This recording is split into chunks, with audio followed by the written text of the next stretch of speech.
व्हॉट्सअपने समाजामध्ये क्रांती आणली आहे। सर्व समाज बांधवांना व्हॉट्सअपने जोडून आहे। काही जण याचा अचूक उपयोग करत आहेत। मी सध्या अनेक ग्रुपमध्ये, पण जेव्हा अनेक विचारांचे लोक एकत्र येतात, प्रत्येक जण माझ्या विचारांची पातळी काय आहे यावर भर देत असतो।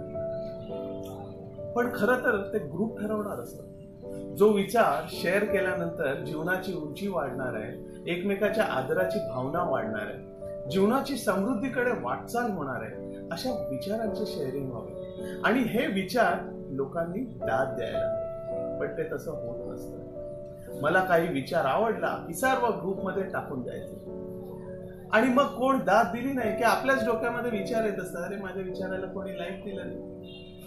मी अनेक ग्रुपमध्ये आहे। सकाळ झाली की फोटोंचा वर्षाव, गुड मॉर्निंग, गुड नाईट, फुलांचा वर्षाव।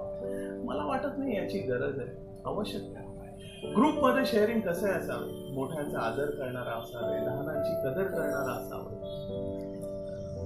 आपण काही चांगले विचार वाचतच असतो की अचानक फोटोंचा वर्षाव होऊन जातो। कोण पिकनिकवर गेलेलं असतं त्याचे वर्षाव, पण कुठे असतं त्याच्याचं वर्षाव। बंधूंनो, ग्रुप व समाज हे जर समृद्ध करायचं असेल तर प्रत्येकाने वैयक्तिक मत मांडावे, वैयक्तिक विचारांना आपले मत द्यावे, पण वैयक्तिक संभाषण करून त्याचा गैरवापर करून व्हॉट्सअपचा उपयोग हा